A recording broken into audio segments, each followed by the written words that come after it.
I was gonna say, like, now that you going from gigging to YouTube full time to now, I was curious. Do you think you'll go back? I was gonna ask if you were gonna go back to gigging and stuff. A Do hundred you percent. yeah. So Yes. gigging, original music, cover music. What do you guys do out there, or what do you do for that?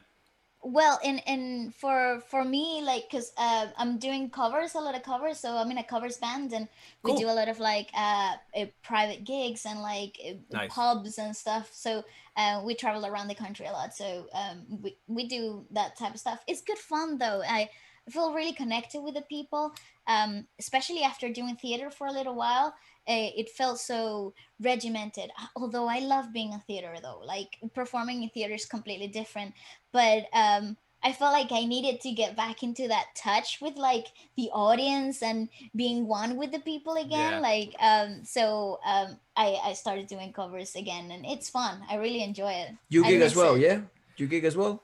So I gigged for a while, and then I realized for myself personally, I was like, because I don't know the size of venues you're playing and stuff, but I was like, I ended up just being what I would call wallpaper music, and it's like, Okay. but like you're just What does you that mean? kind of so it means like you're just there, and like you're just in the background, like nobody really notices it, kind of stuff, and it's like, Mm, you know what, like. I don't personally like I want to make a name for myself as a musician, and I don't know if like me playing at this bar with 30 people in here and nobody's really listening, you know what I mean, yeah. is going to do that. So I was like, you know what, I think I'm going to try focusing out more on the online stuff, and putting music online and doing YouTube and stuff like that.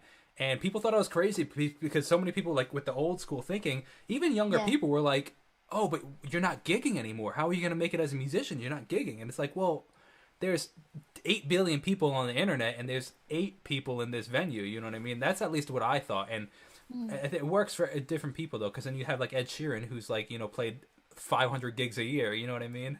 So Yeah, and it's he started in small little gigs, with it's so like true. no people whatsoever. I It's so actually true. think I think it's I like your idea though, because you can reach so much people, so many more people online, and Hmm. there's an audience for everything, and I feel like that's like you're putting yourself on miracle territory, you know. You know what though, Hmm. brother? I feel like one of the industries that has surprised me a lot lately is I'm sure if you checked other channels, like the Filipino industry, Sure. it's one that has captivated us probably same as the South Korean industry. It's one of the ones that have captivated us strongly. And one thing that they reemphasize a lot is kind of the gig culture. And Hmm. so I Mm. agree with you in the fact that obviously 30 people, it's not better than 100,000 people or Hmm. 60,000 people. But there is so much value I find in putting yourself in the fire of being in the gig A and Absolutely. being hundred in those percent. uncomfortable sound engineering positions, those uncomfortable Oh yeah. crowds, shit sound, Yeah. terrible musicians, and it's up to you. Yeah. I find like, and the Filipino industry really emphasizes the new generation, the previous generation, the generation before that, to they're live musicians before they become studio musicians, Hmm. and I Hmm. think that's just the way to go. And it's the thing is it's the harder path, right? It's way easier Sure. to be at home or in your studio and make music because it can reach hundreds of thousands of people and it may sound better. It's like the optimized version of you. But when you're live, and that's it is what it is. You get I what you get. agree. So I also do find so much value I in couldn't agree just doing those more. gigs. I I couldn't think agree you learn. more.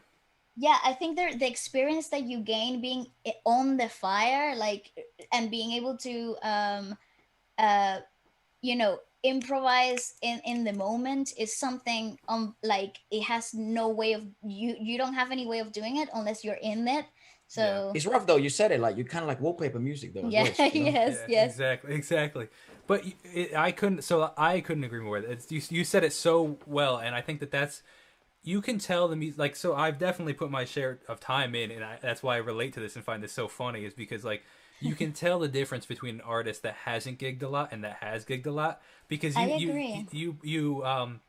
you explained it perfectly. All the different venues that you play in, and when it's you can't hear yourself even think, it's so loud in there. Let alone you got to play and sing, or you break Hmm. strings on stage, or whatever. If you using a loop pedal or something like that, it just your pedals die. Like there's so many things that go wrong. You just learn to kind of brush it off and work in the moment. And you can tell when these other musicians, like I played with a lot of musicians, you could tell when they're not used, even fantastic musicians, you can tell when they're not used to playing live because they get mad stressed. They're Well, like, you know, what are we gonna do? You know, my piano. Like, I'm like, bro, we just won't have a piano this gig. Like, what's the, you know what I mean? Like, it's just you just learn to go with the flow, and I couldn't agree more. You just become more easygoing. I feel like the more gigs you do. yeah, I think it becomes like your second really tough skin. You know, it's like putting on a leather jacket. It's and it only comes from being on the fire. It only comes so from true. there.